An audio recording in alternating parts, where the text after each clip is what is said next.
Bienvenue, chers parents d'élèves, bienvenue, chère communauté éducative, bienvenue, chers élèves, bienvenue, chers apprenants. Aujourd'hui, nous allons commencer un nouveau chapitre de physique-chimie de niveau 3e en Côte d'Ivoire. Et ce chapitre porte sur le travail et la puissance mécanique. Dans un premier temps, c'est-à-dire dans une première vidéo, nous allons étudier le travail mécanique et dans une seconde vidéo, nous allons étudier la puissance mécanique. Avant de continuer, j'aimerais que vous essayiez de vous abonner à la chaîne, aimer les publications et puis partager-les pour que d'autres puissent en bénéficier autour de vous. Comme habileté et contenu, vous devez connaître la notion de travail mécanique, connaître l'expression du travail mécanique, connaître l'unité légale du travail, connaître la notion de puissance mécanique, connaître les expressions de la puissance mécanique, connaître l'unité légale de la puissance, expliquer la notion de travail moteur et de travail résistant, utiliser les relations W égale à F fois L et P égale à W sur T ou P égale à F fois V. Dans la première partie de cette leçon, nous allons vous donner une situation d'apprentissage. Alors, vous suivez. La salle de classe de la 3e 3 du lycée moderne de Songon est située au premier étage du bâtiment B.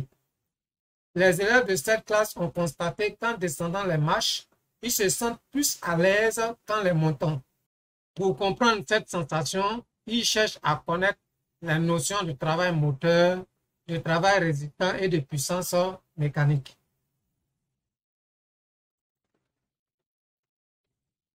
Grand 2, nous allons passer au contenu de la leçon, mais bien avant, il faut comprendre que nous avons un problème posé au préalable. Donc, dans grand 2, petit 1, travail mécanique, petit 1, notion de travail mécanique. Pour faire monter une charge ou les maintenir immobiles, nous devons exercer une force. Une force dont le point d'application ne se déplace pas ne peut engendrer de mouvement. Son effet mécanique est nul. Pour exprimer numériquement l'effet mécanique d'une force, on définit le travail. Donc vous voyez, lorsque vous soulevez une charge ou bien lorsque vous maintenez cette charge immobile, il faut exercer une force. Et on vient de vous dire que lorsque une force ne se déplace pas, alors cette force-là ne peut pas engendrer de mouvement. De plus, on vous dit que l'effet mécanique de cette force est nul.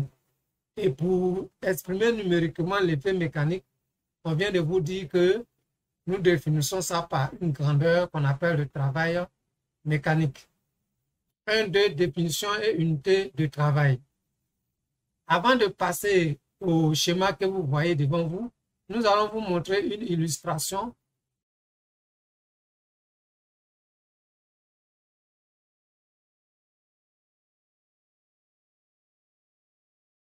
Bien, après cette illustration, vous comprenez bien qu'une force F qui se déplace sur la longueur L, voyez bien, lorsque vous regardez ce schéma, vous avez la force F qui se déplace d'un point A, comme on l'a vu dans l'illustration, à un point B, et la distance entre les deux points est notée grand L.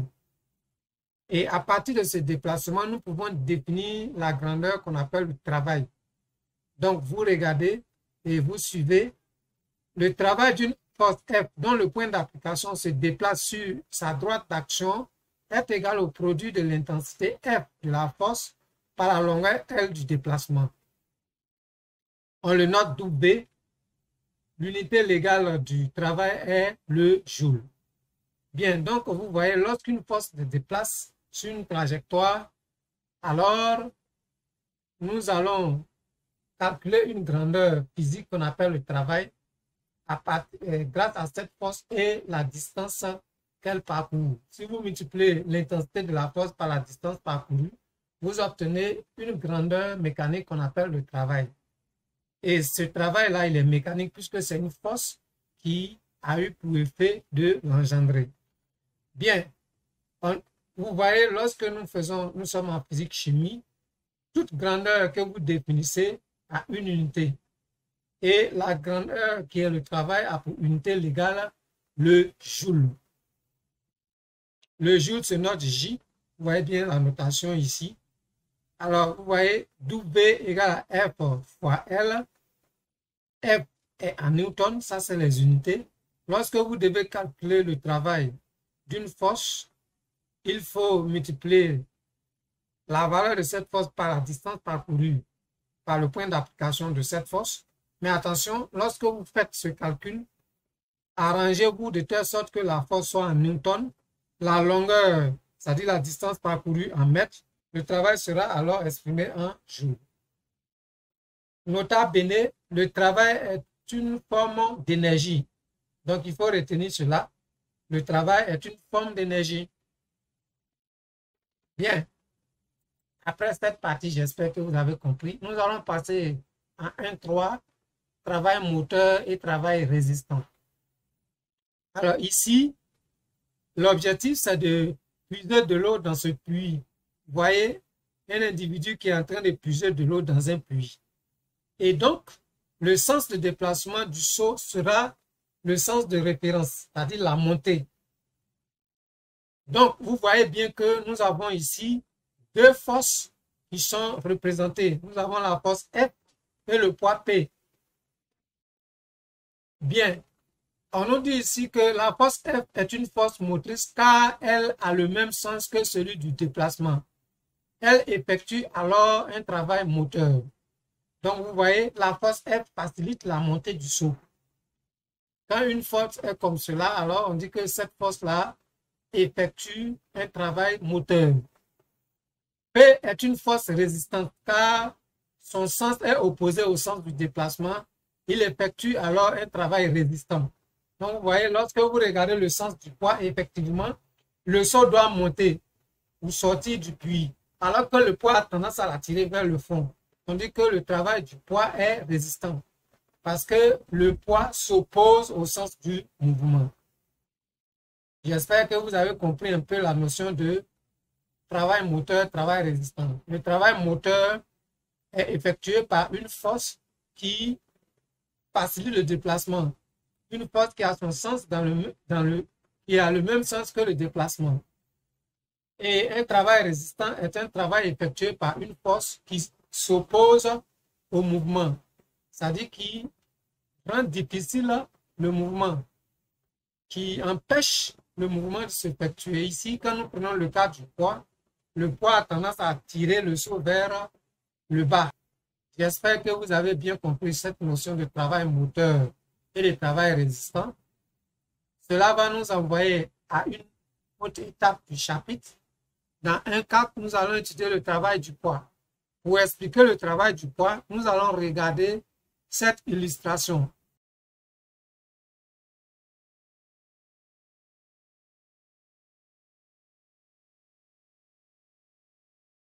Bien, dans cette vidéo, vous venez de constater que le travail du poids n'est rien d'autre que le poids, la valeur du poids multipliée par la hauteur d'élévation.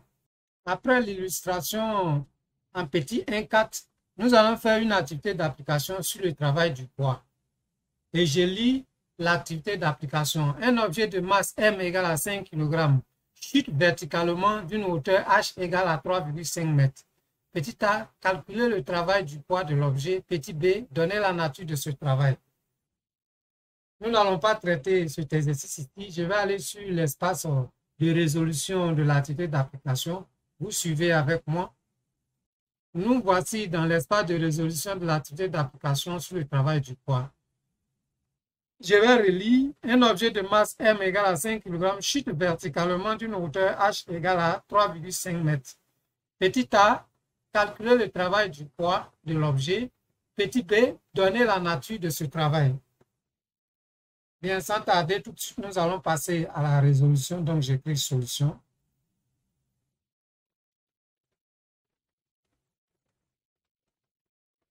Petit a, calcul du travail du poids. Bien. on sait que le travail du poids, selon l'illustration que nous avons vue dans la vidéo précédente, WP égale à l'intensité du poids multiplié par la hauteur H d'élévation. Bien, alors, nous savons aussi que P même c'est égal à M fois G. Donc on continue, on écrit encore WP égale à P là c'est M fois G. Le tout multiplié par la hauteur. La hauteur d'élévation, c'est la distance parcourue par le poids lorsque l'objet fait sa chute. Donc vous voyez que nous retombons sur la définition du travail d'une force. Ici la force c'est le poids. Donc ça fait force. Ce qu'on avait noté F au départ devient P ici. Puisque P c'est une force. Donc P multiplié par H. H représentant ici la distance parcourue, c'est-à-dire la longueur L. J'espère que vous avez compris cela. Et vous savez, lorsqu'on vous donne un exercice où on ne vous a pas donné l'intensité de la pesanteur, prenez G égale à 10 newtons par kilogramme. Et ici, on nous a donné directement la masse en kilogrammes. Donc, nous pouvons passer à l'application numérique. Et vous voyez aussi que la longueur, c'est-à-dire la hauteur H, est égale à 3,5 mètres, déjà donné en mètres. Or, quand nous avons vu la formule du travail, on a dit que pour le calcul du travail, il faut que la force soit en newton et puis que la longueur, c'est-à-dire grand L qui est représenté ici par H, soit en mètres. Mais dans notre cas ici, on ne peut pas calculer le poids à part puisque nous avons les valeurs déjà données. Et donc, nous pouvons calculer autrement, c'est-à-dire prendre la masse multipliée par l'intensité de la pesanteur qui donne déjà le poids. Attention, quand vous notez le travail du poids, quand j'écris WP, je m'arrange pour que P soit à l'indice de W. C'est égal alors à la masse. On nous a dit que c'est 5 multiplié par G, c'est 10 multiplié par 3,5. Ça nous donne donc ici WP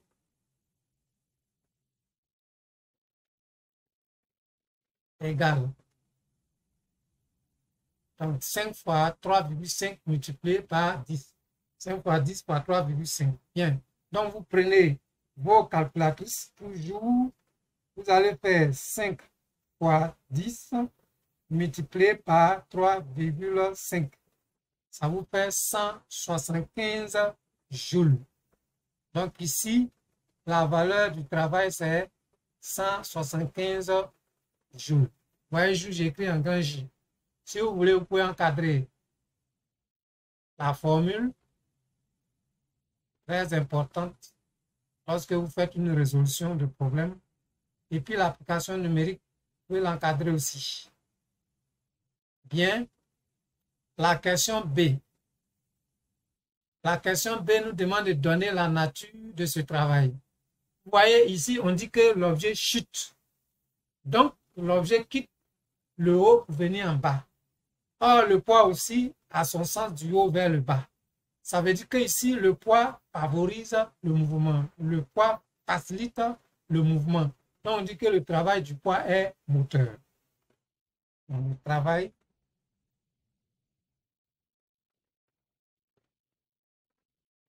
du poids est moteur. Car le sens du mouvement est le même que celui du poids.